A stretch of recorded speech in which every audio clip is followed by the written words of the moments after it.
Hello friend, कैसे हैं आप लोग। तो आइए आज की क्लास में हम लोग बात करने वाले हैं जोखिम भरा दौर मसूलीपट्टम के बारे में। आज हम बात करेंगे।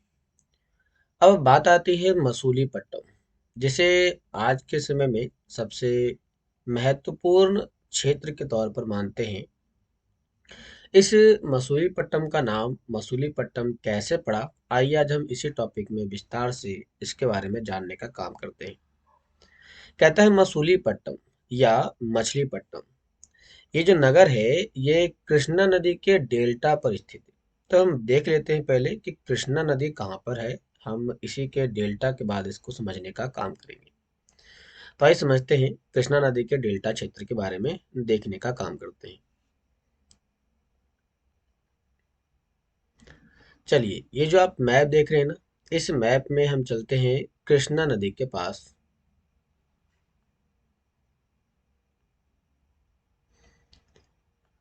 थोड़ा सा और जूम हो जाए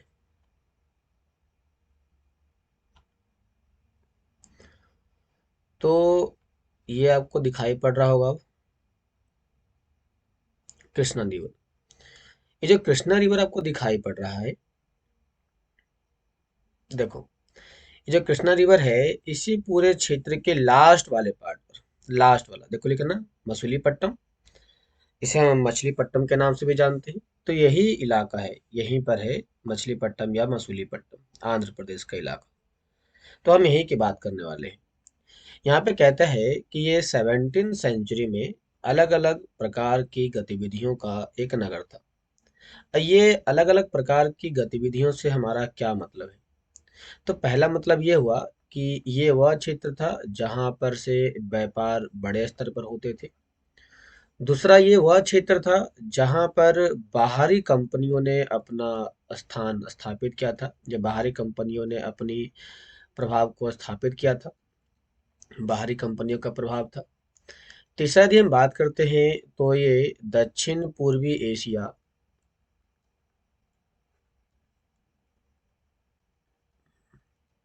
दक्षिण पूर्वी एशिया में होने वाले व्यापार का एक महत्वपूर्ण स्थल के तौर पर प्रसिद्ध था।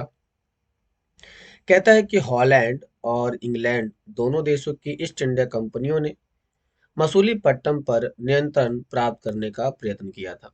मतलब कि ये जो एरिया था मसूलीपट्टनम, ये हॉलैंड के लिए और इंग्लैंड के लिए एक महत्वपूर्ण स्थल के तौर पर फेमस था, या कह सकते हो प्रसिद्ध था। यहाँ पे यदि हम दोनों की बात करते हैं तो यहाँ पे कहता है तब तक क्योंकि तब तक यह वह आंध्र तट का सबसे महत्वपूर्ण पतन बन गया था। पतन का मतलब होता है बंदरगाह। क्या होता है? बंदरगाह, या जिसे हम कहते हैं पोर्ट कहते हैं। तो ये सबसे महत्वपूर्ण पोर्ट में से एक था। मसूलीपट्टनम का किला हॉलैंड वासियों ने बनाया था। अब यहाँ पर एक क्वेश्चन और आ गया कि मसूलीपट्टनम का निर्माण किसने करवाया। तो इसका जो निर्माण था वह हॉलैंड के लोगों ने किया था। तो हम हॉलैंड को थोड़ा सा अंडरलाइन कर लेते हैं, ताकि आने वाले समय में यदि कभी भी इससे क्वेश्चन आता है तो आप आसानी से इसको बना सकते हैं। अब कहता है मछुआरों का एक गरीब नगर, जो हम अभी बात कर रहे हैं यहाँ पर मसूलीपट्टनम के बारे में। तो जो मसूलीपट्टनम है वह एक गरीब नगर है। कैसा नगर है? गरीब नगर। किसका? तो मछुआरों का। आइए देखें, बात करता है क्या इसमें। कहता है कि अंग्रेजी ईस्ट इंडिया कंपनी ने एक गुमास्ते विलियम मैथवर्ल्ट ने 1620 ईस्वी में इन शब्दों में मसूलीपट्टनम का वर्णन किया है। अब मसूलीपट्टनम के बारे में बताने का काम किसने किया? उसका नाम था विलियम मैथवर्ल्ड ने किया था। कहता है कि यह गोलकुंडा का एक महत्वपूर्ण पतन था। गोलकुंडा, तो गोलकुंडा में पहले के टाइम में मसूलीपट्टनम का एक महत्वपूर्ण रोल देखने को मिल जाता है, जहां पर परम पूज्य ईस्ट इंडिया कंपनी का अपना एजेंट रखती थी। और यह एक छोटा नगर है, पर घना बसा हुआ, बिना किसी चार दीवारी के। मतलब कि पहले के टाइम में जितने भी पतन हुआ करते थे उनको चारों तरफ से घेर दिया गया था सुरक्षा के लिए। लेकिन ये घेरा नहीं गया था, लेकिन फिर भी यहाँ पर बड़ी मात्रा में लोगों की संख्या देखने को मिल जाती है, और खराब तरीके से बना हुआ था। ना ही ये अच्छी जगह में फैला हुआ था, स्थित था। और इसके सभी जल स्रोतों खारे पानी के थे। मतलब कि यहाँ पे जितना भी पानी आता है वो सारा सारा नमकीन पानी था। पहले यह एक गरीब का मछुआरा नगर था और आगे चल करके यहाँ जहाज़ों के लिए लंगर डालने की सुविधा हो गई थी, जिससे व्यापारी लोग यहाँ रहने लगे और चूंकि हमारे तथा हॉलैंड के निवासी यहाँ इस तट पर आते जाते रहते थे।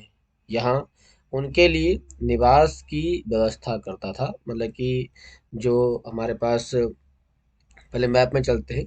हमारे पास जो मसूलीपट्टनम है, ये मसूलीपट्टनम यहाँ से होने वाले व्यापार के लेन देन में बड़ा रोल प्ले करता है।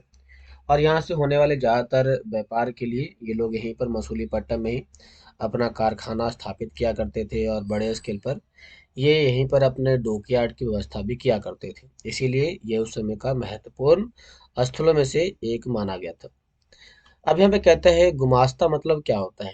यूरोपीय ट्रेडिंग कंपनियों की व्यापारिक गतिविधियों के प्रभाव अधिकारी को गुमास्ता कहते हैं। गुमास्ता के बारे में आप और आगे पढ़ेंगे 10th क्लास में। 10th क्लास में गुमास्ता के बारे में बताया गया था कि ये 1862 के टाइम में ये वही लोग थे जिन्होंने ब्रिटेन के लिए कपास को भारत के किसानों से खरीदने का काम किया करते थे और फिर इसे ब्रिटेन भेजने के लिए इनका महत्वपूर्ण इस्तेमाल किया गया था। गुमास्ता ही वो व्यक्ति था जो यहाँ पर बड़े स्केल पर व्यापारिक कंपनियों को बड़ी मात्रा में कपास देने, लोन प्रोवाइड करने जैसे कुछ बेसिक चीज़ों का काम किया करते थे। आइए बात करते हैं, कहते हैं गोलकुंडा के कुतुबशाही शासकों ने, गोलकुंडा की बात करता है, तो यहाँ पे कुतुब शाही शासकों ने कपड़े, मसाले और अन्य चीजों की बिक्री पर शाही एकाधिकार लागू किया।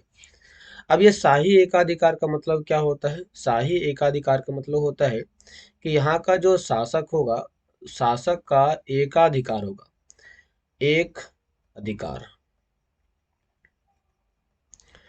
मतलब कि शासक का एक अधिकार किसके ऊपर होगा? तो व्यापार के ऊपर। अब जो भी यहाँ से होने वाला व्यापार है उसके ऊपर सबसे बड़ा अधिकार वहाँ के शासक का होगा, जिससे कि वहाँ के व्यापार पूरी तरह ईस्ट इंडिया के कंपनियों में हाथ में ना चला जाए। मतलब ये हुआ कि शासक ही यहाँ पर होने वाले व्यापार के ऊपर नियंत्रण रखेगा। इस नियंत्रण का जो मुख्य उद्देश्य था वह ब्रिटिश ईस्ट इंडिया कंपनी को कंट्रोल करने के लिए लाया गया था।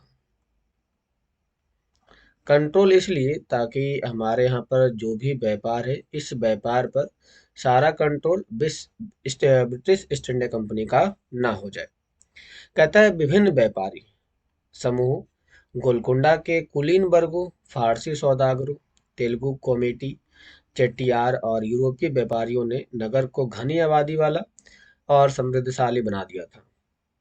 मतलब ये हुआ कि यहाँ के शहरों को मजबूत बनाने में जो महत्वपूर्ण रोल प्ले किया गया वो यहाँ के कुलीन वर्गों का मेन रोल था। इसके साथ साथ यहाँ के फारसी लोगों का था, सौदागरों का था, तेलुगु कमेटी चेटियारों का था और यूरोपीय व्यापारियों का था। जब मुगलों ने गोलकुंडा तक अपनी शक्ति बढ़ा ली तो उनके प्रतिनिधि सूबेदार मीर जुमला, तो मीर जुमला को अंडरलाइन कर लेंगे यहाँ पर। मीर जुमला ने आगे जाकर के, जो कि एक स्वयं सौदागर था, हॉलैंड वासियों और अंग्रेजों को आपस में भिड़ाना शुरू कर दिया। अब मीर जुमला ही वो व्यक्ति था जो दो यूरोपीय कंपनियों के बीच जो दो यूरोपीय कंपनियों के बीच विवाद को बढ़ावा देता है।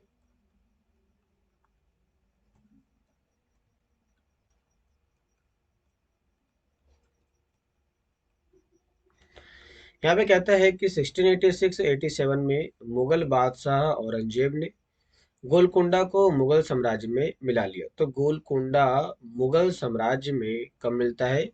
तो 1686 और 87 ईस्वी में मिल जाता है। इसको हम लोग अंडरलाइन कर लेंगे।